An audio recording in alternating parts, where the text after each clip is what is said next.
Dame, elle est journaliste environnement et chroniqueuse écologie sur RTI 1 dans l'émission Matin Bonheur. Vous la retrouverez à partir de 6h10 dans Matin Bonheur. Voici Kanzli Mideh qui est notre invitée.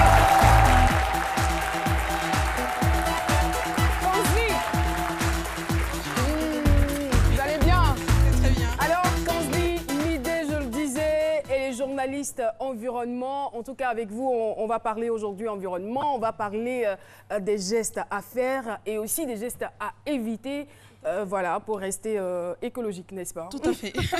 Alors, la grande marche écologique de Côte d'Ivoire, de quoi s'agit-il? Alors, c'est la toute première fois que la Côte d'Ivoire organise cette grande marche pacifique, cette marche pour protéger la nature, l'environnement. Donc, c'est une marche qui demande à toutes les sociétés civiles, je dis bien société civile parce que c'est pacifique, c'est apolitique. Et donc, on va marcher ce jour-là pour se retrouver après à un espace pour débattre de pas mal de choses sur l'environnement, comment préserver notre environnement, surtout que la Côte d'Ivoire est vraiment debout dans ce secteur environnemental. Et déjà avec l'élan que la première dame a lancé, hein, le grand nettoyage de la Côte d'Ivoire, c'est en cela que nous aussi, société civile... Donc c'est dans le même sens, oui, en fait. dans le même élan. Et donc c'est comme ça, la société civile a décidé de vraiment s'exprimer. D'accord. Et donc c'est aussi l'occasion pour nous de se rassembler, de former un bloc, une seule voix, parce qu'il y a plusieurs ONG, il y a plusieurs structures qui parlent d'environnement. Il y a plusieurs associations. Mais ce jour-là, justement, vous en parlez en même temps, est-ce que ce sont les ONG qui militent dans le domaine de l'écologie et de l'environnement qui vont se retrouver là, où vous attendez toute la population? Oui, en dehors de ces ONG et associations, c'est vraiment toute la population. Hommes de médias, d'ailleurs, je vous invite tous. D'accord, merci. Voilà, vous êtes tous invités, Caroline.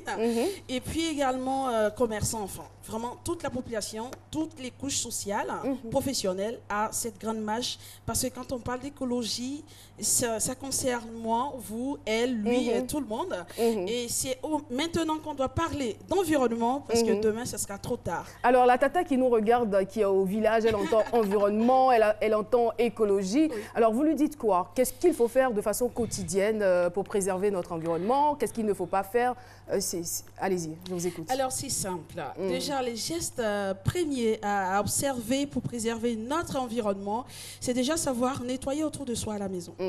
Il faut arrêter de jeter ça, les mamans ordures. le font très bien au village. Oui, bien sûr au village, mais ça commence à diminuer dans nos comportements. C'est dommage. Il faut déjà arrêter de jeter les ordures dans les rues, verser l'eau de la lessive ou bien de la vaisselle dans la rue, ce qu'on voit à Abidjan un peu partout. Il faut éviter également de couper les arbres n'importe comment, de façon anarchique. Il faut apprendre à planter une fleur dans sa maison. Il faut aussi, je dois dire même, préserver les infrastructures qu'on met pour nous en matière d'accès à l'eau potable. Déjà, aujourd'hui, c'est la journée mondiale de l'eau. Tout à fait. Et la suite, c'est donc le samedi 25 mars.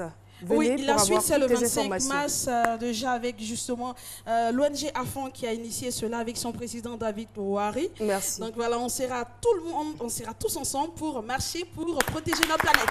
Merci beaucoup, Kanzli Mideh. Merci d'être passé sur notre plateau pour parler de cette cause noble. En tout cas, vous avez tout notre soutien. C'est moi qui vous remercie beaucoup.